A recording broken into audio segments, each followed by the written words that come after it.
حضرت مفتی محمد سلمان صاحب دعوت برکاتہ۔ نحمده ونصلي ونسلم على رسوله الكريم اما بعد۔ جتنے علماء چلے گئے اگر وہ گاڑی اٹھا کے گئے ہیں تو بہت اچھا، نہیں ہے تو یہاں اسٹیج پہ آ جائیں، ذرا سا ان سے بھی کچھ گفتگو کرنی ہے۔ اور جو حضرات پیچھے ہیں وہ آگے آ جائیں، تھوڑا سا زیادہ وقت نہیں لوں گا، مزاج بھی نہیں ہے زیادہ وقت لینے کا، لیکن تھوڑی سی بات ہے، درد دل بیان کر دوں آپ سے تو اچھا ہو جائے گا۔ حامدا ومصلیا اما بعد، اعوذ باللہ من الشیطان الرجیم، بسم اللہ الرحمن الرحیم۔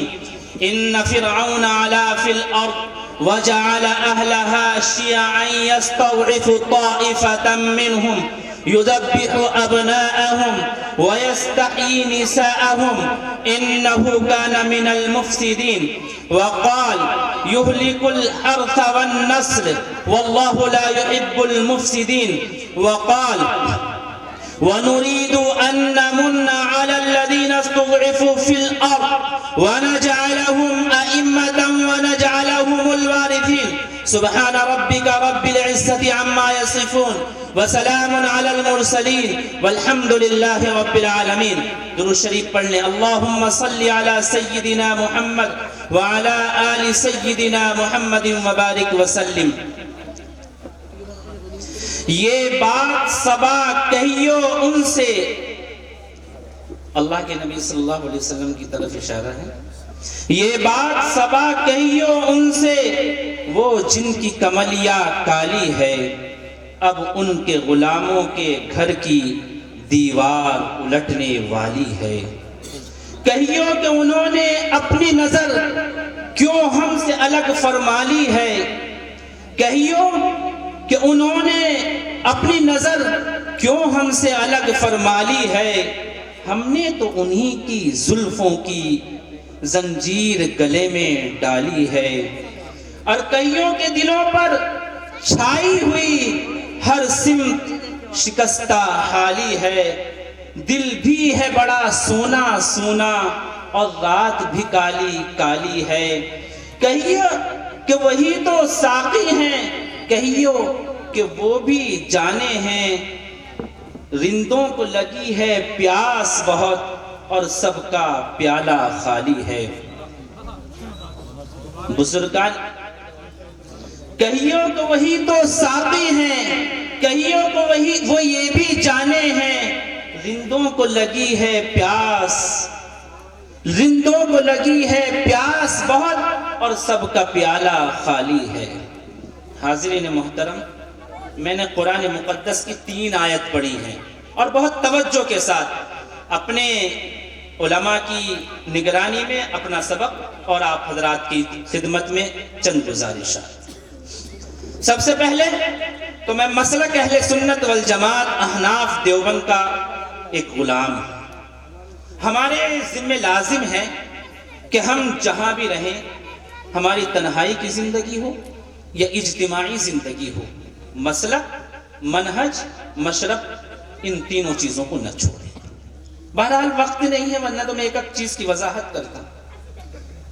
ہمارا کوئی بھی عمل ہو، ہم اپنے عمل سے بہرحال عشق اور محبت کی داستانیں تو سنائیں، لیکن اطاعت کے زمرے میں رہ کر کے، اتباع کے زمرے میں رہ کر کے۔ دیکھو ایک بات سمجھو، موجودہ حالات اور قرآن کا تناظر اور سیرت نبوی کی روشنی، بس چند منٹ اور پوری کوشش کروں گا کہ بات کو سمیٹوں اور کچھ پیغامات دوں۔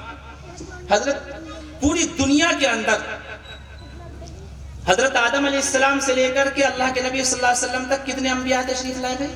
بولو بھائی کتنے آئے؟ 1 لاکھ نہیں، اسٹیج والے نہیں بولیں گے۔ کون آئے؟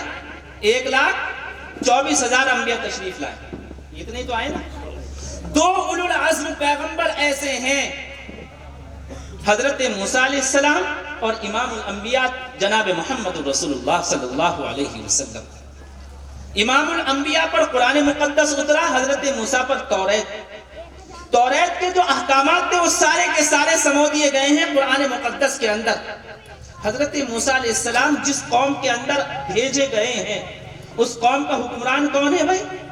اس قوم کا فرعون کون ہے؟ وہ فرعون ہے، وہاں بھیجے گئے ہیں۔ کیوں بھیجے گئے ہیں؟ بہت توجہ کے ساتھ۔ مصر کو حضرت یوسف علیہ السلام نے آباد کیا ہے اور تقریباً 150 سال لگے ہیں بنی اسرائیل کے. میں شاید بہت عجیب بات کرنے جا رہا ہوں جو ہمارے ذہنوں سے تھوڑا سا اوپر ہوگی، لیکن میں پوری کوشش کروں گا کہ ہمارے ذہنوں میں وہ بات بیٹھ جائے اور پیغام لے آئیں یہاں سے. حضرت موسیٰ علیہ السلام جس مصر میں بھیجے گئے ہیں، وہاں قوموں کی پستی کا سوال یہ ہے جو میں آگے بتاؤں گا آپ کو. حضرت موسیٰ علیہ السلام تشریف لائے ہیں اس مصر میں جس کو بنایا تھا حضرت یوسف علیہ السلام نے، اور 150 سال میں بنایا تھا. 150 سال لگا ہے بنی اسرائیل کا اس میں. وہ قرآن مقدس کی 13ویں پارے کی آیت ہے، جاء بکم من البدو ان نزغ الشیطان بینی و بین اخوتی. وہ گاؤں تھا، دیہات تھا، اسے مصر بنایا.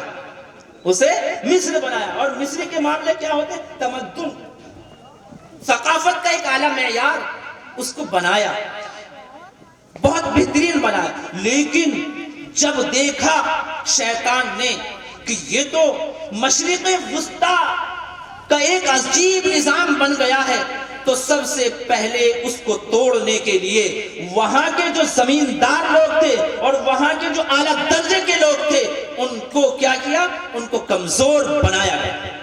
یستضعف باب استفعال ہے، علماء جانتے ہیں، اور یہاں کمزور تھے نہیں بنی اسرائیل بلکہ بنایا گیا. یذبح ابناءہم، ان کی اولادوں کو قتل کر دیا گیا. ویستحیی نساءہم، اور ان کی عورتوں کو زندہ رکھا جاتا. اور حضرت موسیٰ اس زمانے میں پیدا ہوئے جو زمانہ کی قتل کا تھا. یہ میں تھوڑی سی تمہید اس لیے باندھ رہا ہوں کہ پھر وہیں آؤں گا مقصد کی طرف. تو حضرت موسیٰ علیہ السلام تشریف لائے قوموں کو ان کی غلامی سے نجات دلانے کے لیے. خیر بہرحال اللہ تبارک و تعالیٰ نے ایک نظام بنایا فرعون سے لڑنے کا. اس کو دریا برد کر دیا، اور جو اس کی مال تھا، دولت تھا، سارے کے سارے اٹھا کر کے بنی اسرائیل کو دے دیے گئے. ایک اعلیٰ درجے کی طاقتور قوم بنا دی. جب اعلیٰ درجے کی طاقتور قوم بنا دیا گیا، اب انہوں نے قوم میں حکمرانی کی. قوم کی حکمرانی کے لیے ضروری ہے سیاسی تدبر. وہ ان دونوں انبیاء میں بدرجہ اتم موجود تھا. اب آگے چلتا ہوں. کچھ بات سمجھ میں آ رہی ہوگی، کچھ نہیں آ رہی ہوگی، لیکن توجہ کے ساتھ بار بار سنی جائے گی تو انشاءاللہ سمجھ میں آ جائے گی. اب میں یہی بات روک دیتا ہوں. اب آگے چلتے امام الانبیاء خاتم الانبیاء جناب محمد رسول اللہ صلی اللہ علیہ وسلم کی طرف. آپ جس قوم کی طرف مبعوث کیے گئے ہیں وہاں پر بڑے بڑے فرائض موجود ہیں، بین الاقوامی بھی موجود ہیں، عالمی لیول کے فرعون بھی موجود ہیں، اور مکے کے بھی فرعون موجود ہیں. مکے کا فرعون ابو جہل ہے، اس کے بغیر کچھ نہیں ہو سکتا. اور جب فرعونوں کی باری آتی ہے نا، دو کام کرتی ہے، بہت توجہ کے ساتھ دو کام کرتی ہے. قرآن کہہ رہا ہے ان کو یہلک الحرث والنسل، فصلیں تباہ کرتی ہیں اور نسلیں تباہ کرتی ہیں. فصلیں تباہ کرتی ہیں اور نسلیں تباہ کرتی ہیں. فرعون ابو جہل تھا اس زمانے کا، اس نے نسلیں بھی تباہ کی ہیں اور فصلیں بھی تباہ کی ہیں. اس نے نسلیں بھی تباہ کی، فصلیں بھی تباہ کی. اللہ کے نبی صلی اللہ علیہ وسلم تشریف لائے اور ابو طالب کے پاس آ گئے تھے نا. وہ ایسا ہے مکہ 12 لوگ آئے تھے نا، وہاں 12 قبیلے کے بڑے بڑے سردار آ کر کے کیا کہا تھا کہ ذرا سمجھاؤ تو صحیح. اور اللہ کے نبی صلی اللہ علیہ وسلم نے کیا فرمایا تھا؟ اللہ کے نبی صلی اللہ علیہ وسلم نے ارشاد فرمایا تھا کہ میں قریش کو غلامی سے نکالنے کے لیے آیا ہوں. اور پھر ایسی تربیت فرمائی جماعت صحابہ کی کہ تقریباً 500 سال تک اس جماعت صحابہ کی نسلوں نے پوری دنیا کے اندر انقلاب برپا کیا اور پوری دنیا پر مکے میں بھی حکومت کی ہے. اور اس وقت بین الاقوامی فرائض 2 تھے، ایسا اور کسرا. ان کی بھی اینٹ سے اینٹ بجائی ہے، ان کی بھی اینٹ سے اینٹ بجائی ہے. کیا تھی وہ بنیادیں؟ کیوں بجائی؟ وجوہات کیا تھی؟ اگر آپ حجت اللہ البالغہ علماء پڑھیں، جہاں پڑھتے ہیں، امام شاہ ولی اللہ کو پڑھیں تو سمجھ میں آ جائے گا. خیر بہرحال، تو جب اللہ کے نبی صلی اللہ علیہ وسلم کی بعثت کے مقاصد میں سے ایک مقصد وہ یہ ہے کہ قوموں کو زوال سے نکال کر کے اور عروج پر لا. یہ اللہ کے نبی صلی اللہ علیہ وسلم کا مقصد. ہم سیرت سنتے ہیں لیکن آپ کی زلفیں کیسی تھی، آپ کا عمامہ کیسا تھا، آپ کے کپڑے کیسے تھے، یہ مسنون اعمال ہیں. لیکن فکر و نظر کی بھی تو بات ہو. کبھی النبی صلی اللہ علیہ وسلم عشق و محبت میں